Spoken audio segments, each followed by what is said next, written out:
আমায় ডেকেছো কেন? ও, তোমায় ডেকেছিলাম।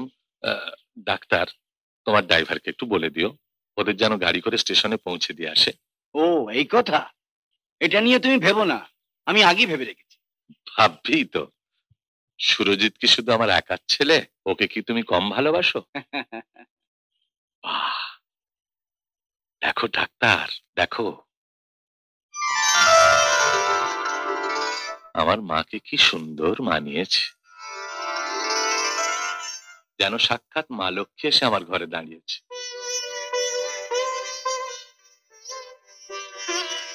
এসো মা, এসো।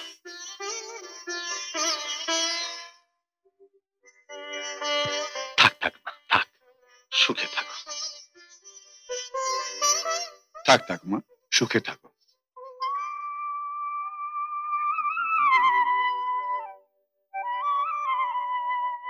বৌমা, বসে এখানে।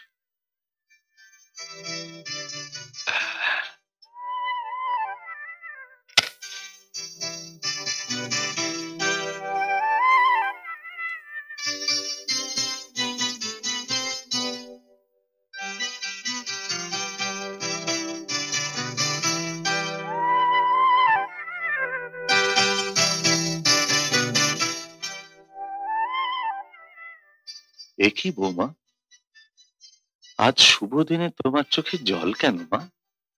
আজ তো কত আনন্দের দিন। এই দিনটার জন্য মেয়েরা বছরের পর বছর অপেক্ষা করে থাকে। কেঁদো না মা, আজ তোমার পতিগৃহে যাত্রা।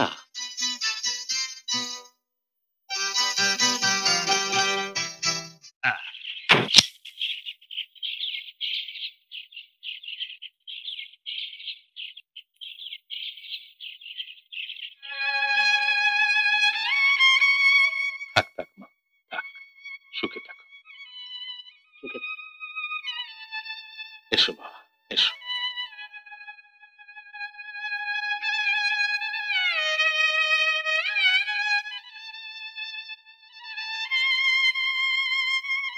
সুরজিৎ, বৌমা ছোটবেলা থেকে কারো স্নেহ ও ভালোবাসা পায়নি। তুই আমায় ছুঁয়ে কথা দে, বৌমাকে কখনো কষ্ট দিবি না।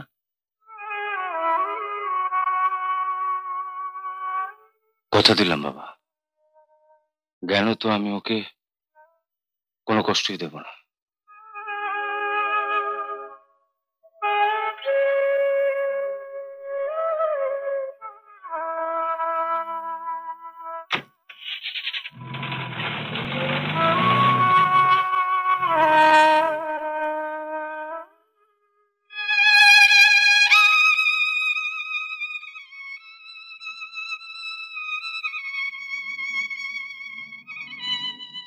আয়না তো নেই, তাই দেখতে পাচ্ছি না।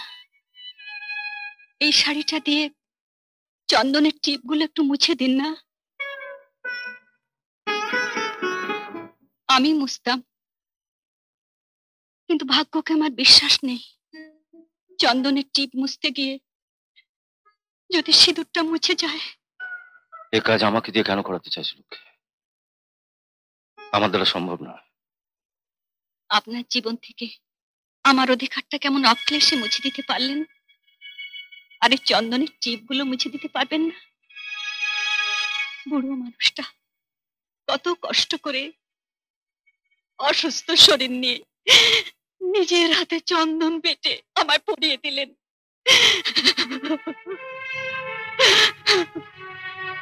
বড় কষ্ট হচ্ছে এগুলো মুছে ফেলতে। মেয়েদের ওয়েটিং রুমটা আমায় একটু দেখিয়ে দেবেন? কেন? শাড়িটা বদলে নিতে হবে না? এই শাড়ি পরে আপনার মা বাড়ির বউ হয়ে এসেছিলেন। এই শাড়িটাকে তুমি অসম্মান করতে পারি না। আর তাছাড়া বাড়ির ঝিয়ের গায়ে এই শাড়ি তো মানাবেও না।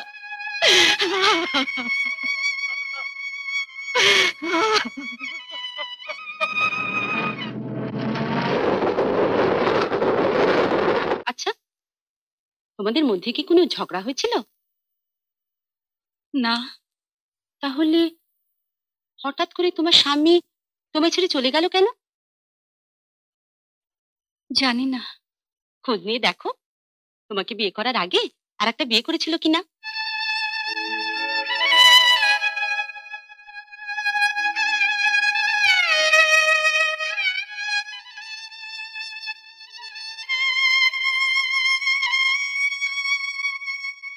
কি করছো? সিঁদুরের কৌটোটা কোথায় রেখেছেন? সিঁদুর আমি পরি না। সে কি? না না, সিঁদুর পরবেন না কেন? আমি আপনাকে পরিয়ে দেব। দাঁড়ান, আমার সিঁদুরের কৌটোটা নিয়ে আসছি।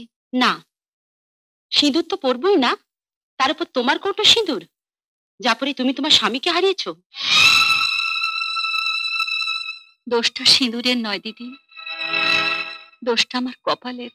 দোষ চারি হোক, সিঁদুর আমি পরবো না। ওসব সিঁদুর শাখা পরা ব্যাকডেটেড হয়ে গেছে। হিন্দু ঘরের সদবা আপনি, সিঁদুর পরবেন না? কেন, সিঁদুর না পরলে কি হয়? সংসারের অমঙ্গল হয়। অমঙ্গল হয়? হুঁ, তুমি তো এত বড় একটা সিঁদুরের টিপ করেছো, তোমার কি মঙ্গল হয়েছে শুনি? বিয়ের পর দিনই তো স্বামী ছেড়ে পালিয়েছে, আর এখন দুবেলা দুমুঠো খাবার জন্য তোমাকে পরের বাড়িতে কাজ করতে হচ্ছে। আমি হলে তো ফুলসজ্জার পরের দিনই সিঁদুর মুছে ফেলতাম। আমার কথা শুনো, তোমার বয়স কম, চেহারাও ভালো, যাও গিয়ে সিঁদুরটা মুছে ফেলো।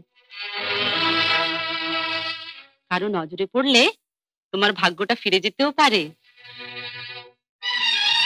সারা কপাল জুড়ে ওই আগুনের গোলার মতন সিঁদুর টিপ থাকলে ইচ্ছে হলেও কেউ কাছে আসবে না। যাকে কাছে চাইলাম তাকেই যখন পেলাম না, তখন কাউকে এর আমার দরকার নেই দিদি।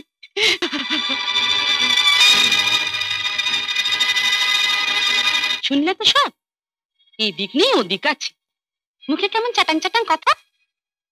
আমার তো মনে হয় ওর চরিত্রটাই ভালো না, তাই ওর স্বামী পালিয়েছে। উল্টোটাও তো হতে পারে, ওর স্বামীর চরিত্রটাই হয়তো ভালো না।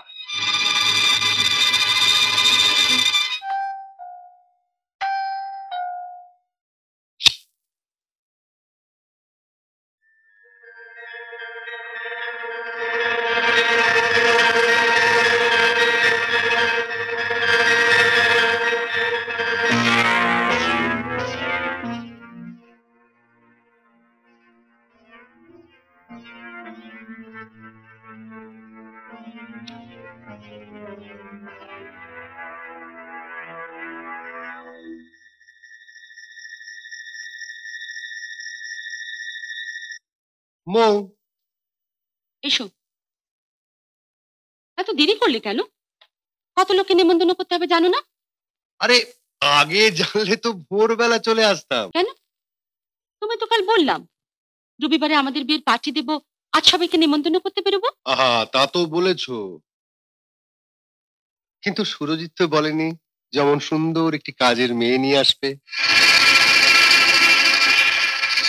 ছি সুশোভন, এত মেয়ে থাকতে শেষে এক কাজের মেয়ের উপর তোমার নজর পড়লো? তুমি যাই বলো, মেয়েটি কিন্তু খাসা।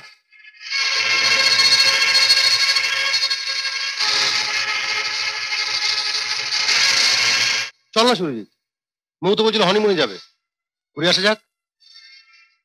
আমি না হয় মেয়েটিকে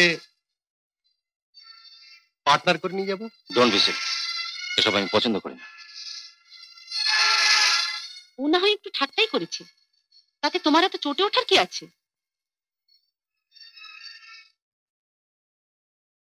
ইস, জুতোটার কি অবস্থা!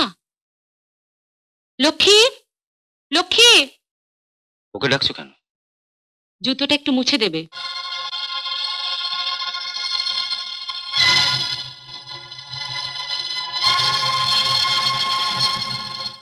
আমায় ডেকেছেন দিদি? হ্যাঁ, শোনো, একটা ভিজে ন্যাকড়া দিয়ে জুতোটা ভালো করে মুছে দাও তো, দেখো যেন কাদা না লেগে থাকে।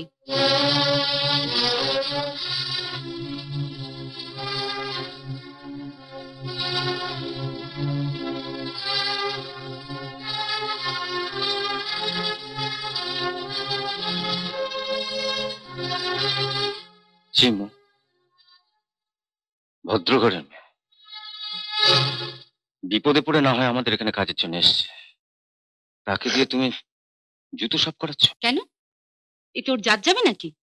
ওর তো বোঝা উচিত ছিল যে সব কাজ ওকে করতে হবে। অনেকের তো অনেক কিছু বোঝা উচিত ছিল, কজন আর বুঝছে বলো? আমার মতো একজন প্রফেসরের সংসারে আসার আগে তোমারও কি বোঝা উচিত ছিল না এই সংসারের সব কাজ তোমাকেই করতে হবে? হ্যাঁ, তোমারও আমার সঙ্গে মেশার আগে বোঝা উচিত ছিল। আহা, তোরা কি রে, একটা কাজের মেয়েকে নিয়ে তোরা নিজেদের মধ্যে ঝগড়া শুরু করে দিয়েছিস?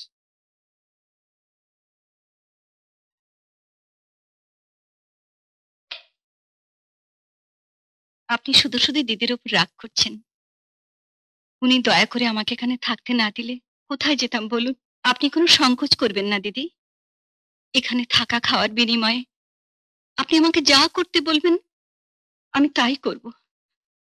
আমার চেয়ে আর কোথাও যাবার জায়গা নেই।